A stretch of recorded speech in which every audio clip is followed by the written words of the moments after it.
করাচিতে সে ঢুকেছিল নিঃশব্দে, ঠিক যেমন করে ছায়া ঢুকে পড়ে ঘরে যখন মানুষ নিজেদের মধ্যেকার আলাপচারিতায় ব্যস্ত থাকে। ফাইলের পাতায় তার নাম ছিল কে শান্তি, কালো কালি দিয়ে লেখা, লাল দাগ দেওয়া অ্যাক্টিভ। তারপর আর কিছু নয়।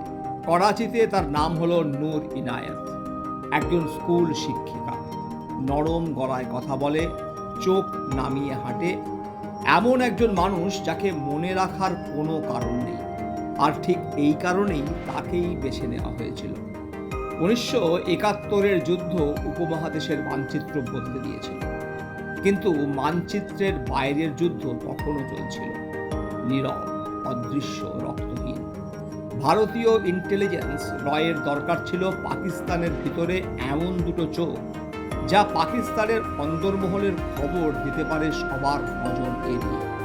যেখানে ইউনিফর্ম খুলে রাখা হয়, যেখানে অফিসাররা ক্লান্ত হয়ে দায়িত্ব আর কর্তব্যে ঢিল দেয়, নিজেদের অ্যাচিভমেন্ট স্ত্রীদের সামনে জাহির করে, যেখানে স্ত্রীদের কণ্ঠে এই অ্যাচিভমেন্টগুলোই কানে কানে ছড়িয়ে পড়ে, আর শিশুদের মুখ দিয়ে সেই কথাগুলোই প্রকাশ্যে বের হয়ে পড়ে যেগুলো তাদের শোনার কথাই ছিল না। নূর যেন এই জায়গাগুলোর জন্যই তৈরি। সে করাচির এক শান্ত পাড়ায় ছোট্ট একটা ফ্ল্যাট ভাড়া নেয়।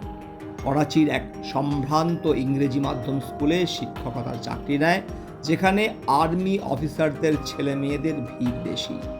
সকালে স্কুল, বিকেলে খাতা দেখা, সন্ধ্যায় বাজার, শুক্রবারের সামাজিক আড্ডা। একঘেয়ে, নিরাপদ, নিখুঁত, একেবারেই নিরীহ এক শিক্ষিকা। কিন্তু পর্দার আড়ালে সে চালাচ্ছিল সবচেয়ে সূক্ষ্ম মানব গোয়েন্দা নেটওয়ার্কগুলোর একটি। স্কুলে সে খুব বেশি কথা বলতো না, কিন্তু সবাই তাকে পছন্দ করত, কারণ সে শুনতে জানত। পেরেন্ট টিচার মিটিংয়ে সেনা অফিসারদের স্ত্রীরা প্রথমে সন্তানদের পড়াশুনো নিয়ে কথা বলত, তারপর ধীরে ধীরে প্রসঙ্গ বদলাত। ওকে নাকি আবার বদলি করা হচ্ছে, এই ক্যাম্পটা নাকি আগের মতো নেই। এই ক্যাম্পে সম্প্রতি এরকম একটা ঘটনা ঘটে গেছে, রাজনৈতিক অবস্থা একদম ভালো নেই, চারিদিকের অবস্থা একদম ভালো লাগছে না, এই ধরনের নানা কথা চায়ের আড্ডা রূপ নিত গোয়েন্দা ব্রিফিংয়ে।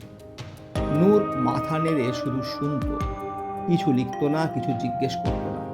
চায়ের কাপ ঠান্ডা হতে হতে কথাগুলো গরম হয়ে উঠত, আর নূরের ভিতরে কোথাও সেগুলো জমা হয়ে যেত নাম, তারিখ, জায়গা, অনুভূতি হিসেবে।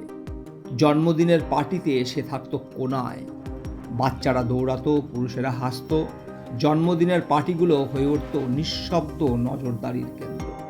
কথার ফাঁকে ফাঁকে বেরিয়ে আসতো এমন সব তথ্য যেগুলো কোনো রেডিও কখনো ধরে না। এই ছিল তার কাজ, মানুষকে কথা বলতে দেওয়া।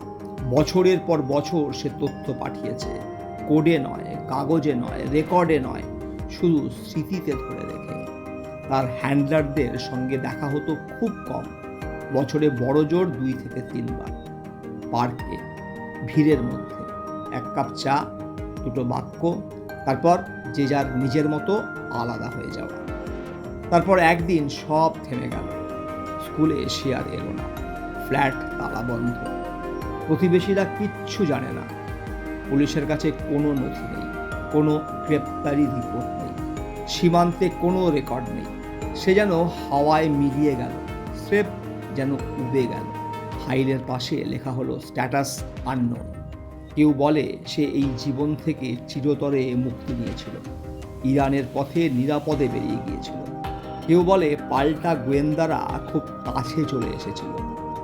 আবার কেউ কেউ ফিসফিস করে বলে সে নিজেই নিজের পরিচয় পুড়িয়ে, নাম মুছে দিয়ে সেই দুনিয়াতেই থেকে যাওয়ার সিদ্ধান্ত নেয়। অফিসিয়াল গল্প এখানেই শেষ, কিন্তু অন্ধকার করিডোরে, বন্ধ দরজার ভেতরে আজও কেউ কেউ তার নাম বলে ফেলে, খুব নিচু গলায়।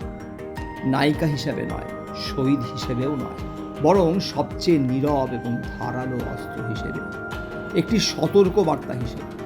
একজন নারী যে কোনো বন্দুক ছাড়াই একটি অজানা, অচেনা শহরে ঢুকেছিল, আর এমন সব দরজা খুলেছিল যেখানে অস্ত্রধারীরাও কখনো পৌঁছাতে পারেনি।